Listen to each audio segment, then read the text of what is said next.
Pri Anini zvezdici pomagam pakirati hrano in pijače. Pomagam drugim ljudem, ki nimajo žeš. Zelo rada pomagam v skladišču. Pakirati pa recimo, ko oddamo te pakete, s tem, da pomagamo ljudem. Zlagam izdelke noter. Pa tudi iz škatel dajem, pač sortiram izdelke. Anina zvezdica pomaga ljudem, ki nimajo hrane. Tako da hrano zapakiramo in jim odpeljemo. Rada iz tistih paketov, ki jih ljudi prinesejo, jih rada razvrščam v razne škatle.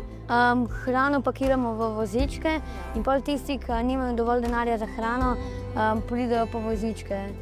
Mogoče okoli 500. To je težko vprašanje, ampak verjamem, da jih bo kar veliko. Letos upam, da več kot 1000. Pa upam, da čim več. Prinesite hrano in stvar, da boste hitro pomagali. Naj darujejo kakšen izdelek, naj darujejo izdelke družinam v stiski.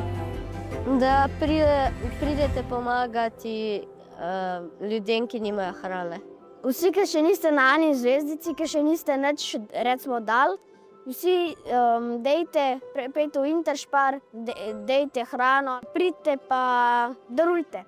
Pomagajte za Anino zvezdico, za ljudi v stiski. V skladišče do Anine zvezdice ali pa jih pusti pred šparom. Pred vsakim šparom je Anin voziček z živili in jih pustite in Ana jih pride iskat, jih odnese v skladišče in jih razvrščamo v škatle. Ja, jaz sem v bistvu po Anini zvezdici najbolj ponosna na mlade, na otroke, zato ker sodelujemo z več kot 300 šolami iz cele Slovenije in pa seveda na naše zvezdice, naš podmladek.